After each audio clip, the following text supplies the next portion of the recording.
안녕하세요. 우리는 하나님을 만나야 인생의 진리를 얻을 수 있습니다.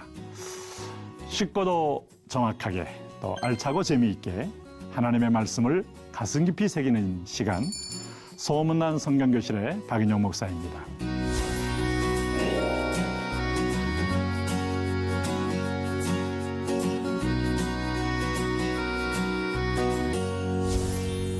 지난 시간에는 지성소로 가는 거룩한 전쟁이라는 주제로 영적 싸움에 대해서 함께 나눴습니다. 자, 이 과정이 대부분이 우리가 시간을 쓰는 과정이기 때문에 오늘 제8강에는 지성소로 가는 위대한 전쟁, 동일하게 우리 영적 싸움을 한 번 더 깊이 있게 묵상해 보도록 하겠습니다.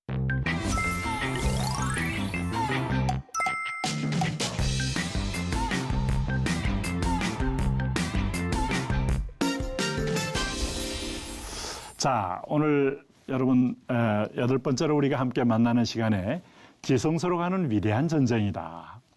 왜 우리가 위대한 전쟁이라고 말할 수 있는가 하면 우리가 하나님을 만나는 순간에 기적이 일어나기 때문입니다. 그렇지 않습니까?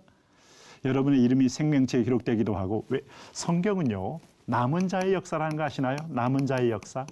남은 자는 렘넌트라고 일컬지 않습니까? 하나님이 이 땅을 심판할 때 죄된 인간에 대한 몸값과 하나님을 경외하는 자의 몸값은 하늘과 땅 차이입니다. 여러분, 모든 인간이 같은 몸값이 아닙니다. 축구장에 가면 손흥민의 몸값하고 저하의 몸값하고 똑같겠습니까? 네? 저 같은 사람 1000명, 10,000명 데려다 논들 한 팀을 이길 수 있겠냐 이 말이에요. 다시 말하면 하나님의 눈에서 볼 땐 하나님을 믿는 사람, 하나님의 말씀을 붙잡는 사람, 그 사람을 통하여 하나님의 역사를 이루어가는 겁니다. 노아 시대 때는 그 땅에 수많은 사람들이 있었지만 하나님을 경외하지 않는 노아의 8 식구 외에는 의미가 없는 겁니다. 그래서 한쪽은 물로 심판받고 한쪽은 물로 구원받는 겁니다. 이 남은 자를 통하여 하나님의 약속이 이루어지는 거예요. 오늘 이사야서를 보면 처음부터 마지막까지 남은 자 얘기를 합니다. 로마서에 보면은 하나님의 은혜로 지금까지 남은 자가 있느라고 말합니다. 요한계시록에 가보시면은 그 남은 자가 마지막에 하나님의 언약을 이루어 가게 되는 겁니다. 결국은 이 영적 전쟁에 승리한 위대한 소수들이 있습니다. 네? 그런 의미에서 여러분과 제가 그런 사람 돼야 되지 않겠습니까? 그런 차원에서 오늘 이 8강은 또 매우 중요한 시간이라고 볼 수가 있겠습니다.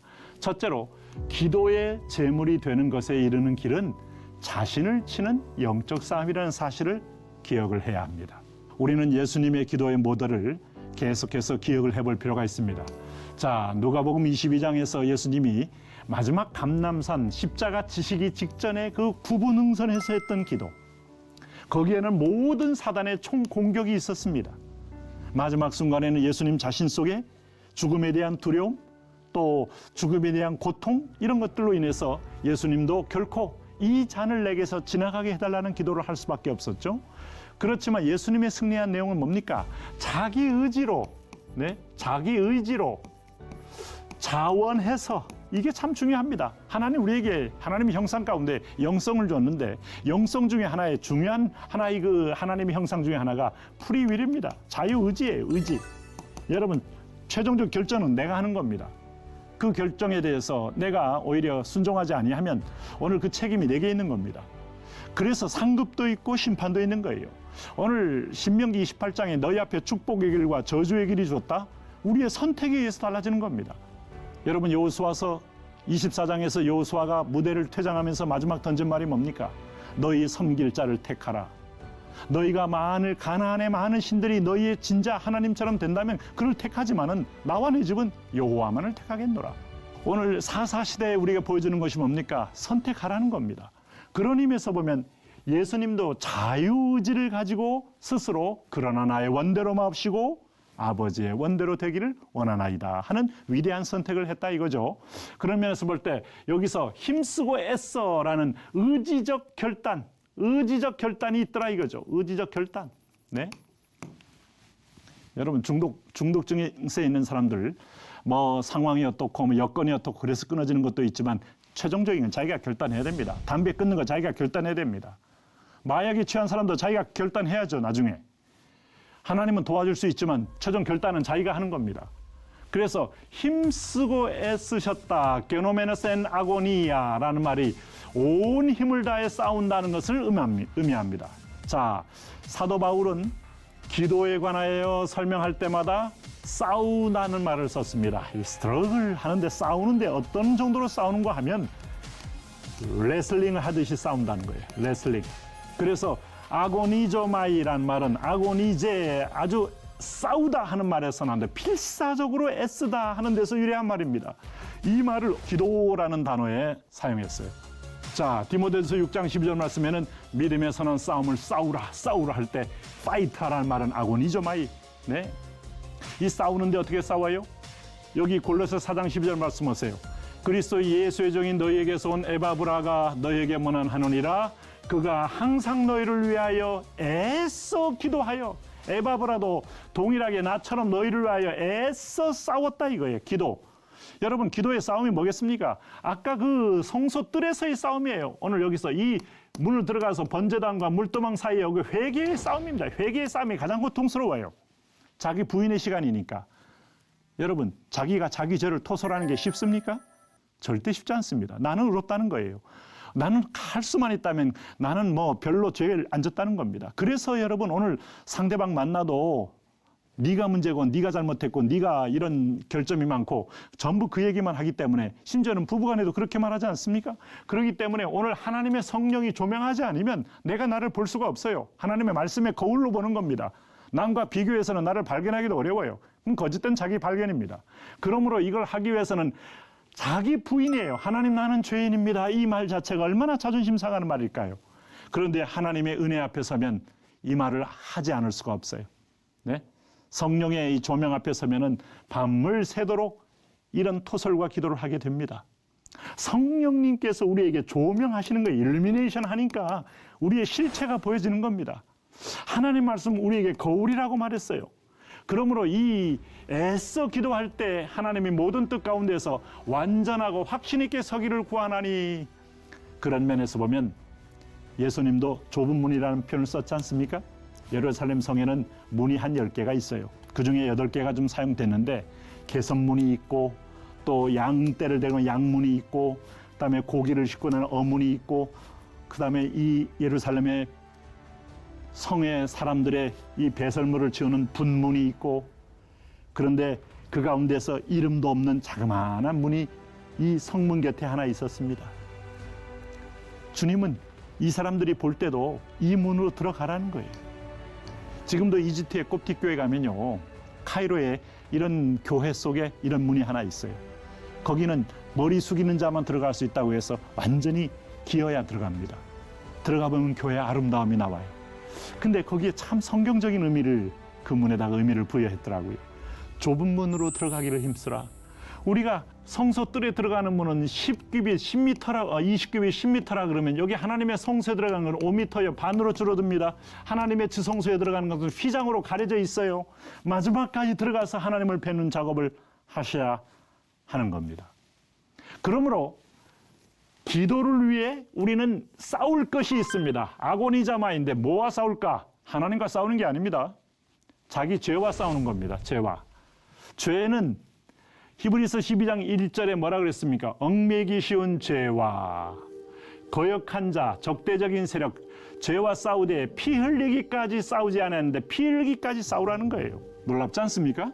죄란 무엇일까요? 이 워드 플레이를 해보면 좀 재미있는데, 여기 이제 우리가 죄를 신이라고 말하면은 이게 이제 사우스, 노스 가운데 I, 자기가 중심이야.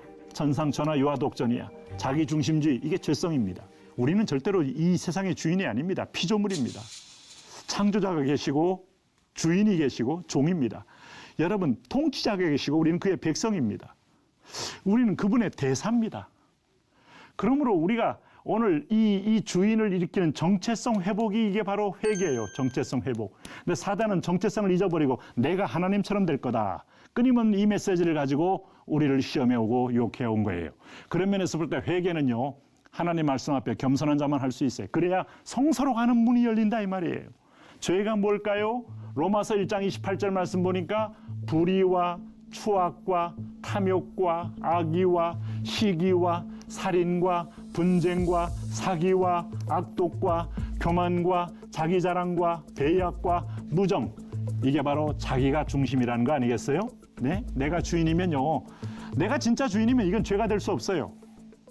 여러분, 북한의 김정은이가 뭐 자기가 한 일을 죄라고 말한 적이 있나요? 헌법 위에 있고, 그 다음에 또 심지어는 노동당보다 위에 있잖아요. 네, 북한의 헌법이 무슨 의미가 있나요? 김정은 자신이 헌법 위에 앉아 있는데요. 그래서 그는 어제는 이 말했다, 오늘 이 말해도 그 말은 절대성을 갖는 겁니다. 10대 원칙에 다 맞게 따라가니까 자기가 주인인 거예요.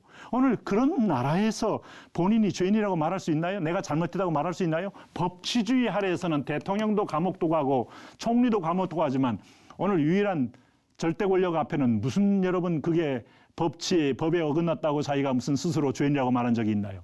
자기가 법인데.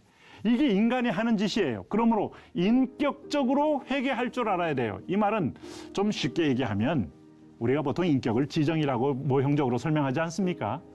잘못을 인식하는 거, 이게 성령의 조명이 필요해요. 네? 성령의 조명. 여러분, 지성소로 가는 길이 그렇게 만만하지 않습니다. 근데 가면 이 남은 자가 되어서 이 렘넌트를 통하여 하나님의 역사 이루어요. 말세에 내가 믿는 자를 보겠느냐? 우리 주님께서 그렇게 안타까워하는 얘기가 오늘 이 과정을 우리가 걸어가야 합니다. 그 다음에 이 하나님의 성령에 의해서 하나님 앞에 내가 떠난 것을 향하여 거룩한 감정을 느껴야 돼요. 통증을 느껴야 돼요. 애통함을 느껴야 됩니다. 오늘 우리가 거듭난 사람의 감정은요, 죄를 아파하고 하나님을 떠난 것을 분해해야지, 마귀에 속은 걸 분해해야지. 그리고 결론적으로 아까 말했습니까? 이 프리위를 가진 우리가 의지적인 결단을 해야 되는 것, 돌이켜야 됩니다. 이게 참 중요해요. 지금까지 여러분 수많은 테라피가 있었지만은 의지의 부분에서 굉장히 중요합니다. 정신 산란한 사람들, ADHD, 증후군 어쩌고 다 해도요, 본인이 의지적으로 딱 결단할 때 그게 치유가 시작되는 것이지, 주변의 이웃의 환경 조성을 기다렸다가는 치유 안 됩니다. 결국 본인이 결단하는 게 중요해요. 당신이 결단하는 순간에 비로소 돌이킴이 있다는 걸 잊지 마셔야 돼요. 자, 그러면 예수님의 경우는 이 부분이 사실은 주님이 안 하셔도 됨에도 불구하고 인격을 지신, 인간의 몸을 입으신 주님으로서 우리에게 제대로 보일 모든 모범을 다 보여주신 거예요. 기도의 모범, 자기 부인의 모범, 그리고 희생의 모범. 예수님에 대해서 예배서 5장 2절 말씀 뭐라고 말합니까? 우리를 위하여 자신을 버리사. 이 자신을 버리사. 예수님도 하나님께 완전히 타기를 던진 거예요. 향기로운 제물과 생축으로 하나님께 드리셨느니라. 그러면 오늘 에베소서 5장은 아까 누가복음 22장을 설명한 거 아닙니까? 예수님이 자기를 버려 하나님의 뜻에 굴복한 걸 예배라고 하지 않습니까? 분향의 향이라는 것은 뭐냐? 향이 기도인데 오늘 내 뜻을 내려놓고 하나님 뜻을 완전히 항복하고 맡기고 드리는 거, 이걸 예배라고 하는 것이죠. 그 절정이 오늘 여기 나오잖아요. 다시 보시면은 내 원대로 마옵시고 아버지의 원대로 되기를 원하나이다 할 때 비로소 하나님의 응답의 사인으로 하나님의 사자가 하늘로부터 내리시거나 힘을 돕더라. 네? 그러나 잘 기억해 보세요. 결단까지는 예수님이 하신 거예요. 결단을 돕기 위해서 천사가 미리 내려온 거 아닙니다. 결단하고 나니 하나님의 드디어 천군과 천사가 나타나 동행하는 역사가 있게 된 것이죠.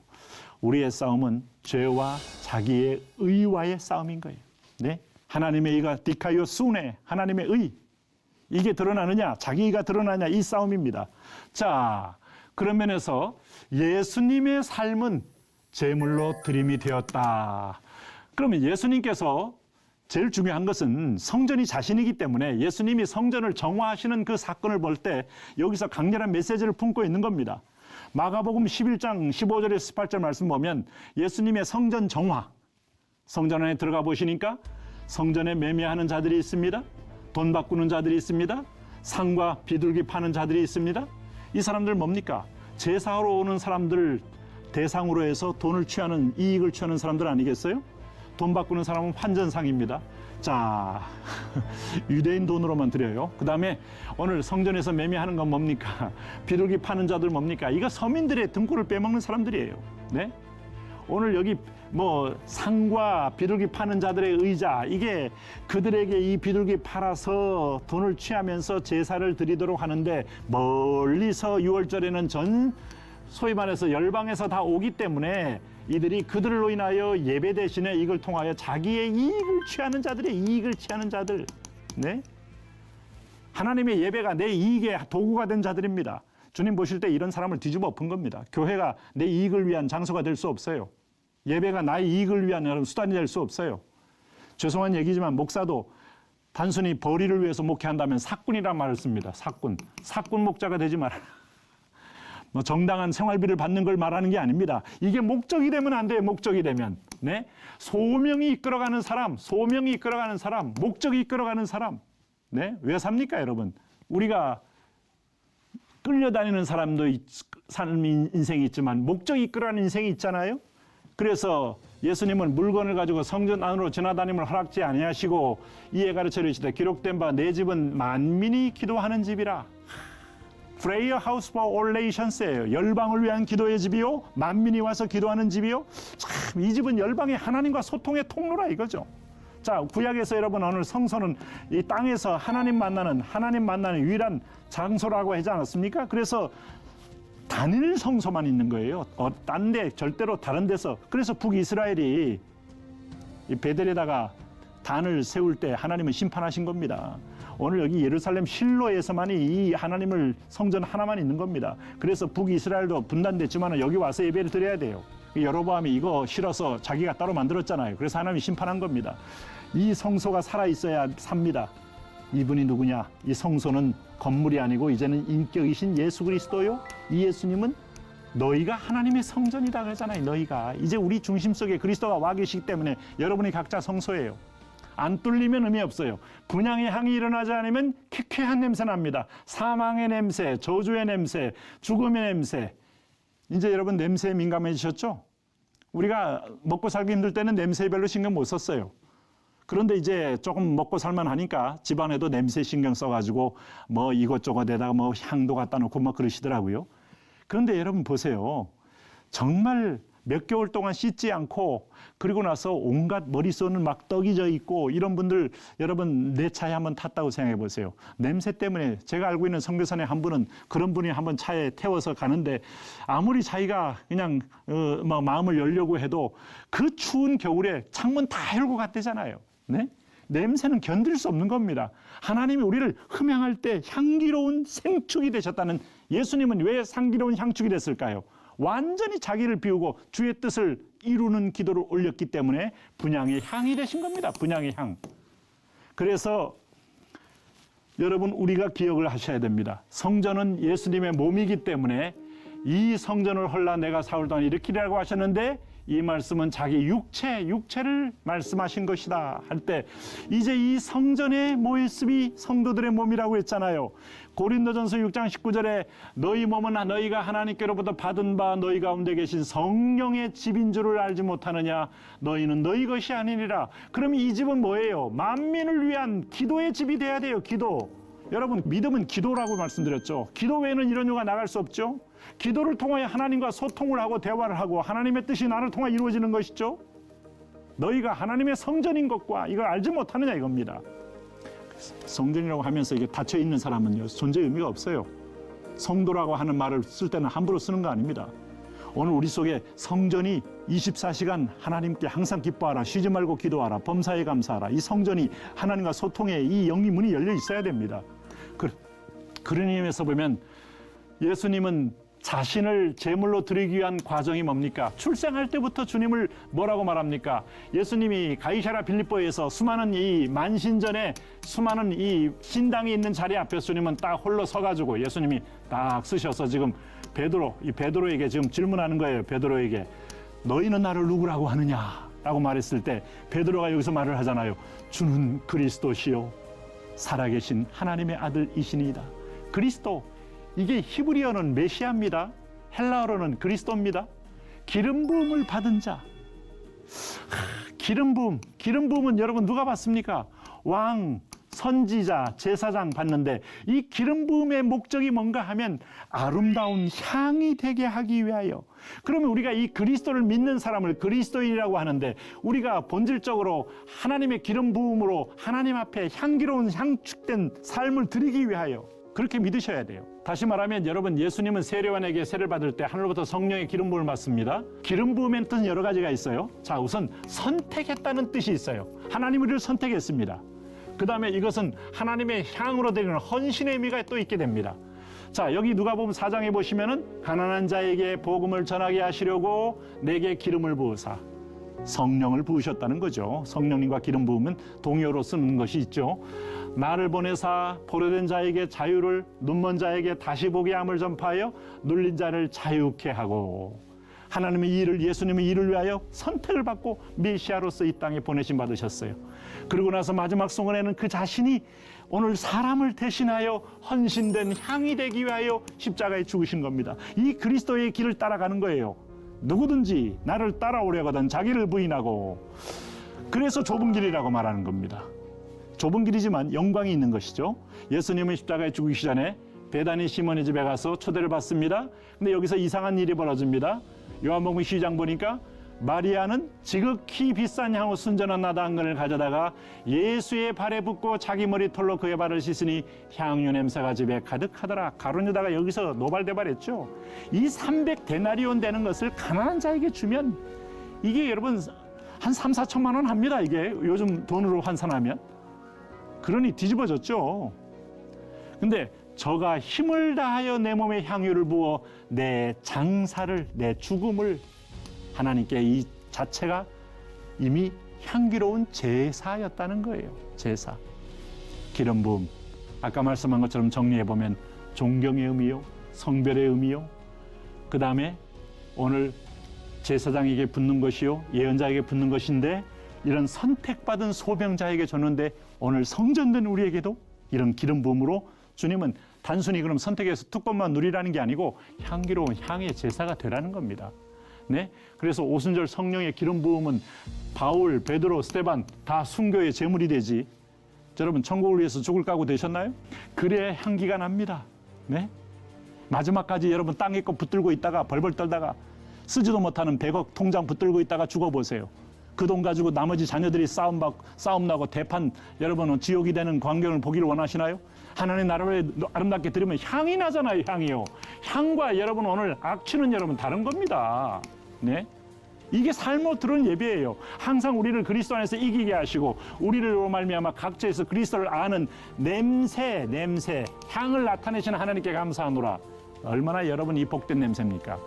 오늘 고린도후서 2장 15절에서 우리는 구원받는 자들에게나 망하는 자들에게나 하나님 앞에 그리스도의 향기니, 그리스도의 향기, 이 사람에게는 사망으로부터 사망에 이르는 냄새요, 저 사람에게는 생명으로부터. 그러면 사는 것 자체가 그리스도의 향이 돼야 돼요. 이게 바로 로마서 12장 1절 2절 말씀에 너희 몸을 하나님이 기뻐하는 거룩한 산제사, 리빙 세크리파이스, 여기서 아름다운 향이 납니다. 참 여러분, 이게 하나님이 우리가 원하는 거예요. 움직이는 예배자가 되라, 움직이는 제사장이 되라, 움직이는 기도자가 되라. 오늘 사도행전 10장에 고넬료가 기도와 구제가 하나님께 상달되어서 그 향이 하나님 앞에 올려진 바 되는데 이방인일지라도 이런 아름다운 기도를 올렸잖아요. 그러므로 산제물의 정점은 뭡니까? 예수님은 마지막에 자기를 찌르고 자기를 죽이는 자들 향하여 용서를 선포하는 거 보니까 향이 나잖아요. 향. 네? 저주를 쏟아붓는 게 아니고, 우리가 우리에게 죄진 자를 용서한 것 같이 우리 죄를 사하시옵소서. 이것이 바로 배신 많고 여러분 상처 많은 세상 속에 우리가 향이 나는 거예요. 서서 기도할 때 아무나에게나 혐의가 있기도 용서하라. 그래야 하늘에 계신 너희 아버지도 너희 허물을 사하여 주시리라 말씀한 것처럼 예수님은요, 십자가상에서 위대한 향을 발하시면서 테텔레스타이, 다 이루었다 이러고 구원의 문을 활짝 열어놓으신 거 아니겠습니까? 어떻습니까, 여러분들? 자, 좀 이것도 여러분 천천히 한 번 더 보시면 좋겠습니다. 여러분, 유익한 시간이 되셨나요? 오늘 수업은 유튜브를 통해서 다시 보실 수 있습니다. 제가 다음 강의에서도 조금씩 반복을 하면서 개념을 설명하니까 여러분도 반복해서 보시고 이어서 보시면 더 큰 유익이 있을 것입니다. 다음 시간에는요, 지성소로 가는 영적 전쟁 두 번째 시간, 아마 강론적으로 우리가 극복할 일이 꽤 많기 때문에 이 과정 설명이 좀 필요합니다. 공부해 보도록 하겠습니다. 오늘도 하나님의 은혜로 기쁜 하루 보내시고요. 다음 시간에 뵙겠습니다.